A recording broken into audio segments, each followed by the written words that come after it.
Hello everyone, welcome back to another episode of Itch.io Bundle Extravaganza. Today we're playing a Mortician's Tale. This is another one that I've already played a little bit of, as you can see where it says continue. I thought it was really neat. It's basically a game exploring death and the many ways that our culture and different cultures experience death. And talks about it in a really positive and favorable light, and I think that it's a very unique game. So yeah, I want to show it off to you guys. We're going to start a new game that way we can see it from the very beginning. So let's get going. September 14th at 10:15 a.m. Alright, gotta check our email.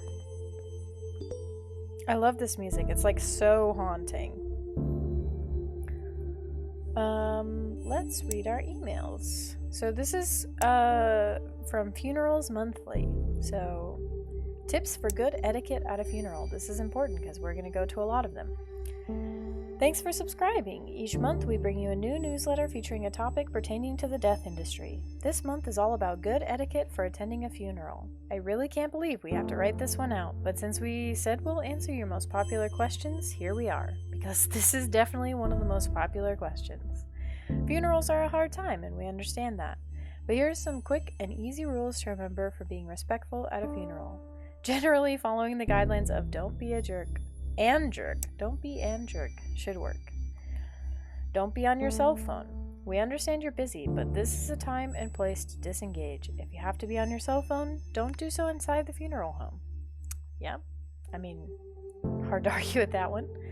Don't be loud and obnoxious. You can share happy stories, but other people are also grieving and working through their own healing process. Being quiet gives other people the space they might need. Don't get drunk. Yeah, that seems kind of important. Everyone can deal with their feelings in their own ways. Just remember to be respectful when with the grieving family and friends. Happily reminisce. Sometimes remembering happy moments and positive experiences with the deceased can be a productive part of the healing process. Give condolences. It's not easy knowing what to say to someone, but even a simple "I'm thinking of you" can go a long way. Dress appropriately. What this looks like will change based on the customs of the deceased and their culture, but always dress in a way that shows respect to the deceased and their grieving family. And give a gift or sign the registration book. This can be flowers or a nice card, but it's the thought that counts here. Sometimes this can even just cooking dinner for the grieving family. Anything that shows you care and want to help them through the healing process is what matters here. Be kind and helpful. It's really nice. This is going to be the thing that starts our day, so I want to read these other ones. Jen Love. I think this is my friend. Yeah, good luck, you beautiful and smart babe, you. I guess my subject lines to you should start being more professional now that we are business professionals. I can't wait to get your reply so I can see your fancy new email signature. Love that you were able to land this gig straight after graduating. It sounds super cool. I didn't even know mom and pop funeral homes were a thing until now. Guess it's just not something I really think that much about. I should look more into this, learn more about your world and industry, because, as I said, you are now a very serious professional. Speaking of being a professional, my museum gig is amazing. I can't believe somebody paid me to move to London, and not London, Ontario, serial killer capital of Canada, to work in a museum. Take that, everyone who said I couldn't get a job with an art history degree. I'll tell you more about it when we Skype. My stories require you to see my face and that you hear my excellent British accent impersonation. Also, I signed you up for a Funerals Monthly newsletter. Consider it your graduation gift / I love you / am super proud of you gift. Love you, love you, love you. Jen L., Museum Curator, London Pathology Museum. This, I think, is telling you what to do, but... Hello, Charlie. Well, you're new here, so it's probably best I explain where everything is. In your office, preparation room, you'll find your cremation station, cremulator station, embalming station, and obviously, since you're reading this email, your desk and computer area. Please What? Where did please come from? I know you have experience working with these stations, but please let me know if you have any questions. I just skipped a row. Best, Amy Rose. This guy is the funeral director? Yeah.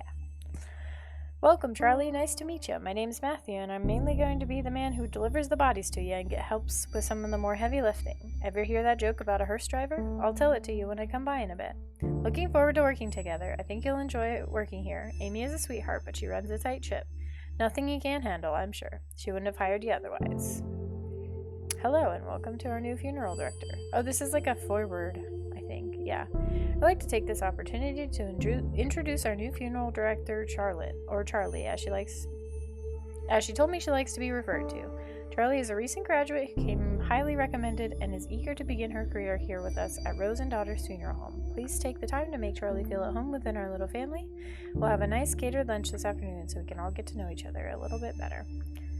Sincerely, Amy Rose. Alright, now let's get started. Hello, Charlie. Hope you settled in okay so far. Matthew should have dropped off your first body for you to work on. He says you were really friendly, and he's glad to have someone young and lively to work with. You'll get used to this sense of humor. Your first body is Mrs. Garcia, an elderly woman who died suddenly of a heart attack. The family has asked for a closed casket funeral, so no embalming or body preparation is necessary. The family seems a little bit more united than previous families we've dealt with. Strange how grief affects people differently. Perhaps having more time to say goodbye makes things a bit easier if that's possible. That being said, although you will not be embalming Mrs. Garcia, I do think it's important to take time to clean her body. No one is going to see her body, but I like to encourage my funeral directors to do this out of respect for the deceased and their loved ones. You'll find Mrs. Garcia in the prep room. Oh, and then this is a forward from the daughter of the deceased, I think. She says, Dear Amy, we're happy to be with Rose and Daughters for my mother's funeral. We understand that there are usually procedures that must be followed in these situations, but if you could kindly not embalm my mother, that would be greatly appreciated, and we will proceed with a closed casket for the service. I just know she wouldn't have wanted her death to have any negative impact on the environment, since she fought so hard to beat her heart disease and to live healthily. It would be a shame to have her final moments to be counter to the way that she lived. Thank you for anything you can do to help us in this matter. Best, Mia. And then Amy said, Of course, we will happily oblige your request for no embalming and for a closed casket. I'll ensure our funeral director receives your request. Take care. Alright, let's get started. And probably turn it down a little bit because it sounds loud. Oh, well, apparently we can't, so hopefully it's not too loud. This part is kind of like a sim game because you do, actually prepare the body, which is kind of crazy. This is the prep room where you will prepare bodies for burials and viewings. Because the family has requested a closed casket ceremony with no embalming, you are just going to clean the body. Click the sponge and drag it over to the body to clean it.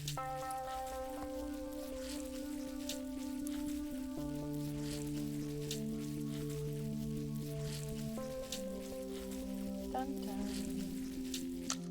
Ta-da! That's it, you're done. Mrs. Garcia will be sent to Mike, who will take care of dressing and putting her in the casket. It's time to go to Mrs. Garcia's funeral. You are responsible for taking care of the deceased's body, but it's also important to pay your respects to their loved ones. Follow the arrow to head to the funeral parlor. I like this part. It's neat because you get to see how each of the family members reacts. Also, I put on this cute little outfit.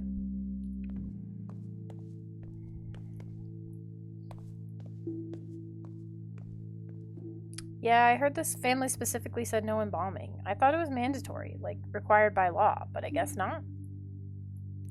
Embalming weirds me out. Do those chemicals leach into the ground? Seems strange to be using a chemical that is known to cause cancer and putting it into the ground like that. Or into the sewer. That's what they must do with the leftover formaldehyde, right? Just pour it down the drain? At least embalming guarantees you won't be buried alive. Heh, stop. Don't make me laugh right now. That wasn't funny, bruh. Mommy, I'm hungry. When can we go? There's food over there, kid. Go eat some food. I hate wearing pantyhose. My legs are so itchy, but it's always so cold in these funeral homes. I think I might actually miss those sweaters she used to knit for me now. Rude. We usually don't small talk a lot at these things. At least that's what I was always taught. I think this might be Michael, because I think he's always here. Was his name Michael? I might have just made that up. She would have hated these paintings. She was so particular. Yeah, at least she doesn't have to see them, I guess. That's... yeah, I guess. That's sad. Sometimes it's kind of funny and sometimes it's really sad, which I think is like the point of the game. Always go and pay your respects. It's really nice. And then you go back to work. Although I think it goes to like a new day. Yeah, October 11th at 10:09 a.m. Like almost a month later. Oh, I was cleaning up. This chick's got some badass tattoos. You can't really see them in the promotion or like in the cover art for the game. You can see them really well, but oh my gosh, I have so many. Alright. What to wear when you're attending a funeral from a different culture. We all know everyone wants to be respectful at funerals. Don't talk too loudly, be kind, smile, and refrain from making inappropriate jokes, at least around the grieving family. Hey, sometimes some people do need a bit of a pick-me-up during such hard times. Who are we to judge? And a big part of that is knowing what to wear. Roman Catholic funerals tend to lean more towards the formal black attire rule, and it works for us. Did you know this goes back to the days of the Roman Empire where people would wear black as a symbol for mourning? Black isn't universally the symbol for mourning, though. And if you're attending a funeral that is from a culture that is not your own, it's important to understand this. Some colors have different meanings, and despite your best intentions, the wrong choice could mean accidental offense. For example, in Hinduism and in Chinese cultures, white is the typical color for funerals. For Islam, though, it is less about the color you are wearing and more about how modestly you are dressed. Refrain from wearing any elaborate jewelry and be respectful of your behavior. For Sikh funerals, color of the clothing isn't as important, as is dressing modestly and being able to appropriately sit cross-legged. Actually, being respectful is just the number one rule for any funeral, no matter what, really. Remember that, and please don't hesitate to ask what is and isn't appropriate to wear. If you are attending to support a friend, family member, or partner, this day is not about you, so be sure to do whatever you can to be as respectful and supportive as possible. Even if that means not wearing what you're used to wearing at a funeral, or even if it just means asking how you can appropriately show your respects. Oh, this game is a lot of talking. I'm gonna drink some water. I hope that was good audio. Could do some gamer girl ASMR, drinking water.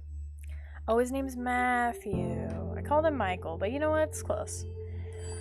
Hey there, Charlie. I was driving around the other day, taking our clients on their last trip around town, and I was thinking, strange, I know. Did I ever tell you the first time I went to a funeral? I was a teenager about to start university, and a friend of mine was killed in a car accident, totally out of the blue. Really tragic stuff, messed me and my friends up real good. But so the big day, we all got into our best suits and dresses, packed ourselves into a few cars.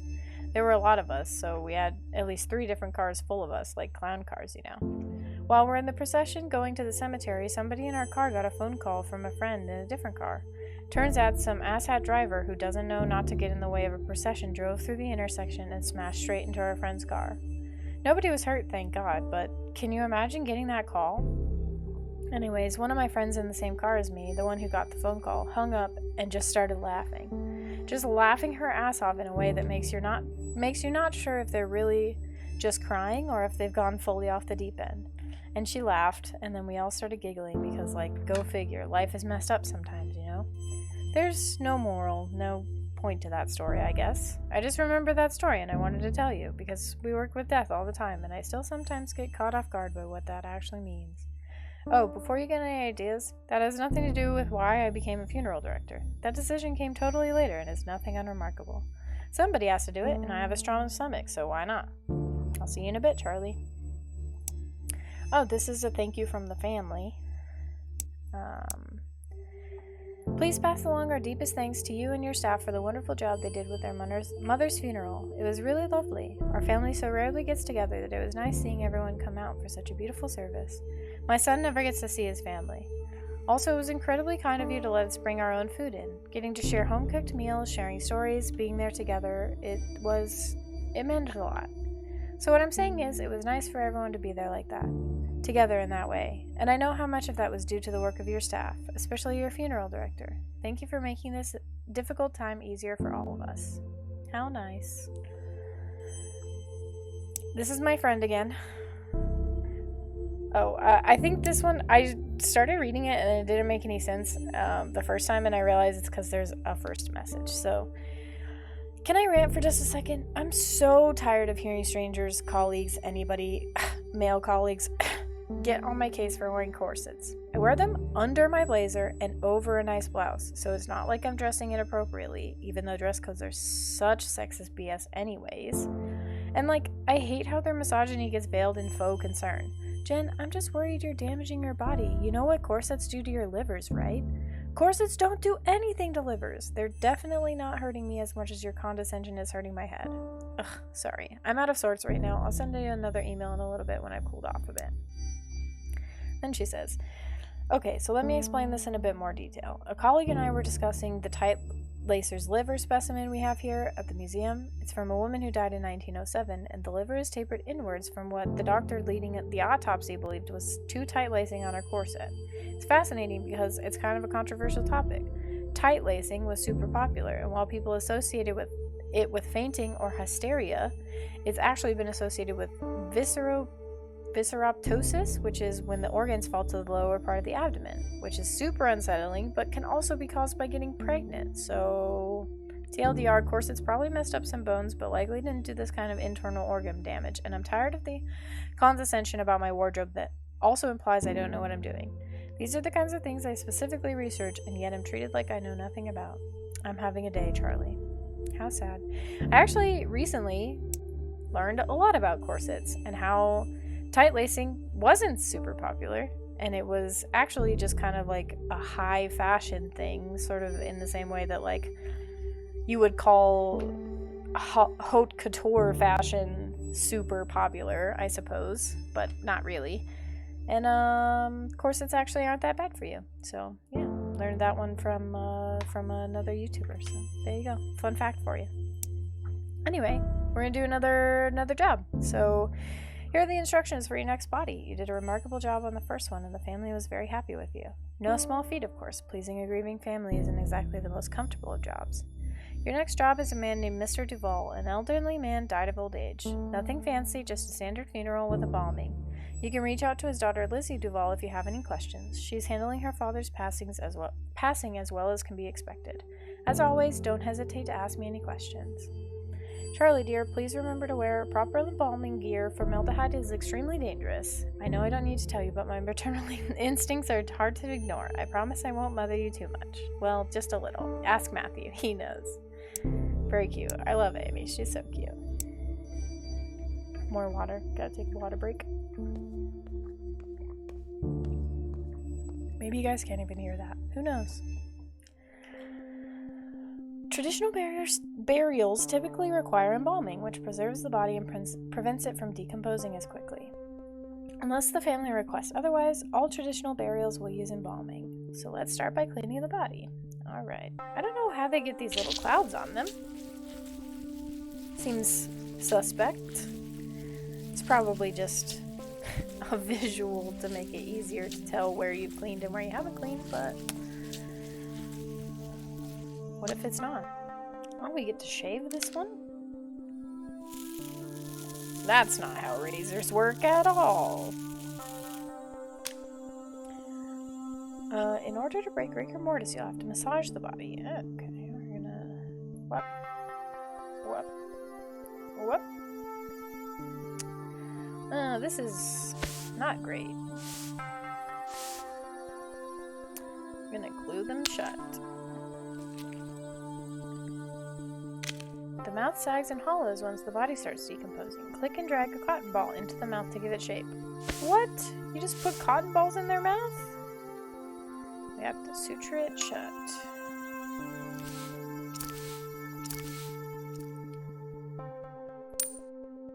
We're gonna lotion this man? Alright. Time to make an incision. Tube. What's the cannula? This. Okay. We need some more tubing. There we go. And we turn it on. Oh gosh, it's very loud. Alright. I'm gonna have to massage his body to get the chemicals in there. This part, I know it's like the only, like, I guess game That in quote, you can't see me, but I did the finger quotes for that. The only like game part of this is this part, but this is, I think, my least favorite part. I do like reading all the emails and going and talking to all the families and stuff, but I'm less inclined to do this part. It doesn't, like, I mean, it's honestly the shortest part of the game, because reading all those emails takes a while and stuff, so. So I'm back up. And then we have to, like, suck fluids out of the organs, which is not, like, I'll just say, I don't have the stomach, I think, to be a real funeral director. And you're done. Mike will take care of Mr. Duvall's makeup as well as dressing and putting him in the casket. It's time to attend the funeral. Alright. We'll attend the funeral and then this will probably be the last little bit of this game that we do. This is, from what I understand, a very short game. You could play it in probably a few hours. But I want to try and make these videos 20 minutes because I'm bad at it. They always end up being 30 minutes. Came out of nowhere. I mean, it always sort of does, doesn't it? Yeah, 1 minute you're laughing, having fun, and then next, poof, that person is gone. Just like, gone. Yeah, it's weird to think about for too long, like staring at the sun. I start to feel all fuzzy when I think about it. So weird. How our bodies just stop working like that? Yeah. Sad. So strange not seeing most people wearing white. White? Yeah, I think it's different for different family members. I can't remember. I haven't gone to many traditional funerals, so mostly white, but like definitely not red, no matter what. Ah, interesting. We just read about that in their little email. He always wanted to take his grandkids to the park, play catch. He loved playing catch. He threw a mean curveball, that's for sure. Sad. Humming to himself. Ooh. This Game Boy's got a bop. Time to pay our respects. Is it disrespectful to say, press F? I think it might be. I mean, definitely to say it at an actual funeral, it would be extremely disrespectful, but I think even when you're playing this game. But yeah, this has been Mortician's Tale. I hope it hasn't been too loud, because at first I was like, oh, the music's kind of quiet, but it does swell pretty loud, so I'm hoping that there are parts where it's not, like, blasting everybody's eardrums out and covering over my sweet, sultry speaking voice. But yeah, this has been Mortician's Tale. It's a really cute, like, very introspective game. Like I said, I dislike the game, in quotation marks, portion of it the most. I mean, I don't say dislike. I like it the least, because I still like that part. I mean, it's fun to kind of like click on all the little tools and use them and stuff. Okay, we're gonna exit to the desktop because that beeping noise is driving me nuts. RIP. Exiting to the desktop is not what I actually meant. I wanted the main menu. There we go. Now you get to see the opening, maybe. There we go. It's really pretty. Anyway, after all of that, waste of time. Anyway, yeah, so if you like the video, then please give it a like. If you think this game is neat, then you should check it out for sure. I'll have a link in the description with a link to the game page. If you like what I do, feel free to subscribe. I put out videos pretty much every day, sometimes more than one. I am a student though, so once school starts up again, it may not be quite so frequent, but my main hobbies include playing video games, so I feel like I could probably make some time for it.